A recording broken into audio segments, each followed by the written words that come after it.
Bertemu kembali dengan Bapak Teguh Haryanto di pertemuan yang ketiga. Kita akan mulai dengan lebih dahulu berdoa. Mari kita berdoa. Bapa Surgawi, terima kasih sudah mempertemukan kami di pertemuan yang ketiga ini.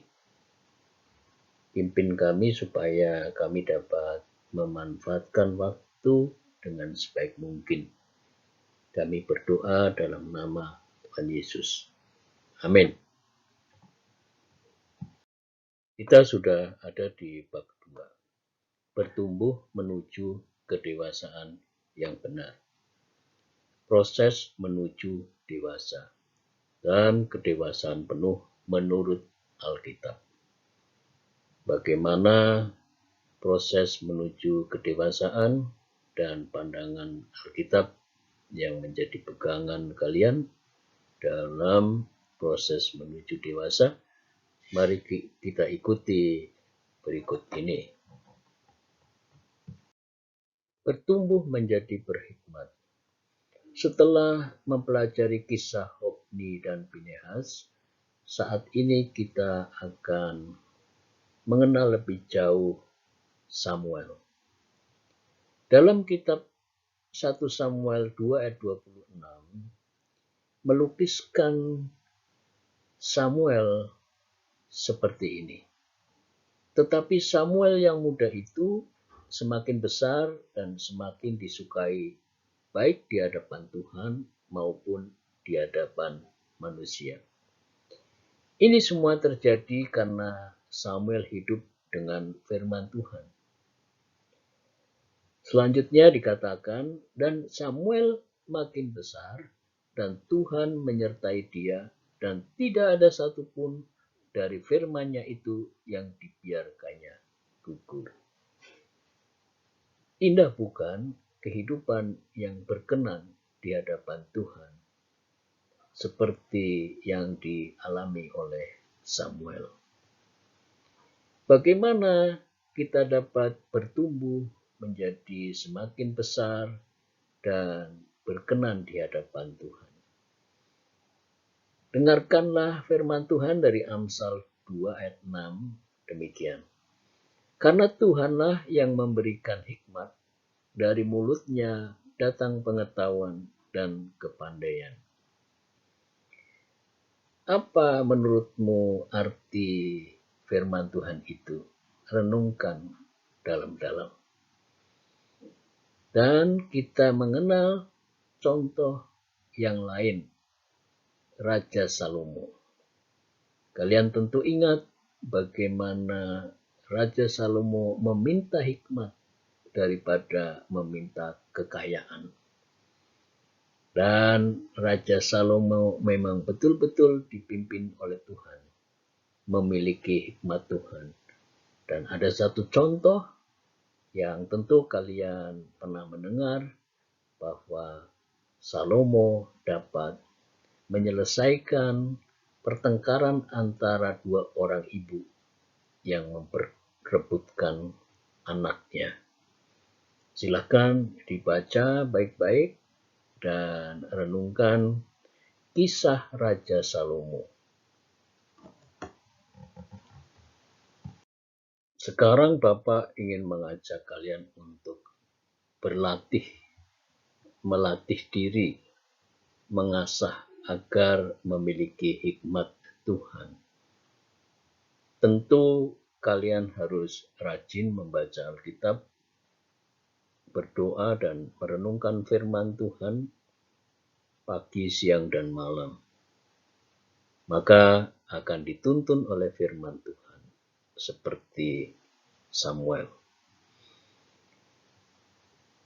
Kalian Bapak minta untuk memberikan respon pada situasi-situasi yang berbeda. Dalam hal ini ada 6 situasi. Berikanlah respon kamu dengan menuliskannya di Moodle. Pertama, temanmu meminta contekan dan gurumu mengetahuinya. Kamu dihukum, sementara temanmu tidak. Bagaimana responmu? Yang kedua, tim sepak bola sekolahmu kalah dalam pertandingan melawan sekolah lain dan diejek-ejek, dipermalukan. Bagaimana responmu? Kamu ditegur teman karena berpacaran dengan seseorang yang tidak disukai temanmu itu. Bagaimana reaksi kamu terhadap temanmu itu? Situasi kamu tidak ikut dalam kerja kelompok, tetapi karena guru kamu tidak tahu, maka ia memberikan nilai yang sama untuk kamu dengan anggota kelompok lain. Bagaimana respon kamu?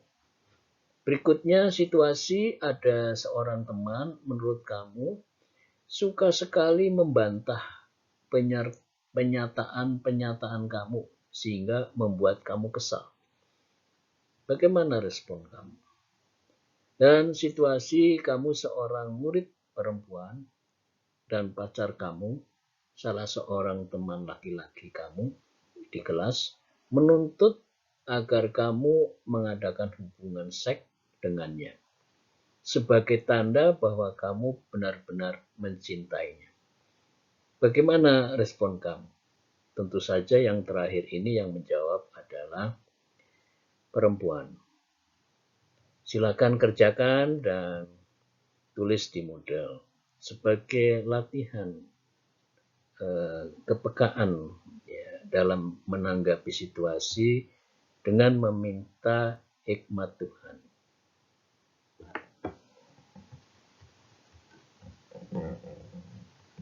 Mari kita lanjutkan kedewasaan penuh menurut Alkitab.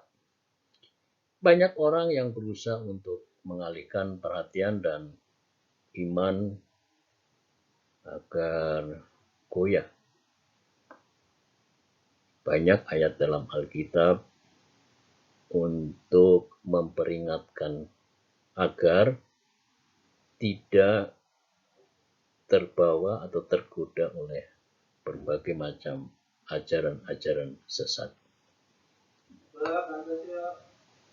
Banyak yang berusaha untuk membuat orang Kristen itu menyangkal Yesus Kristus.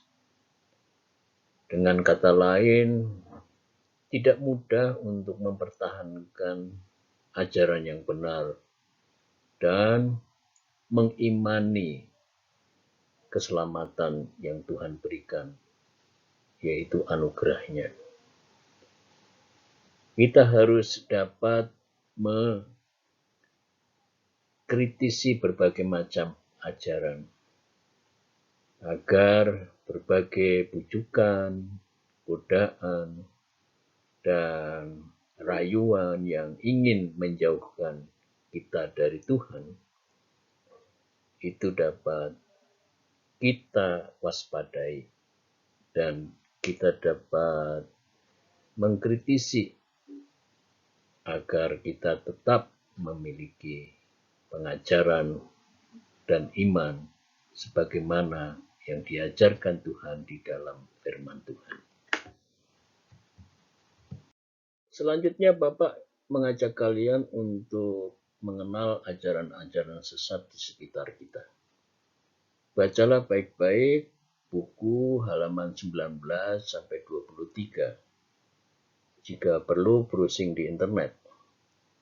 Berbagai macam ajaran sesat itu antara lain The Family International yang juga dikenal dengan Children of God. Lalu dikatakan iklan sebagai ajaran palsu.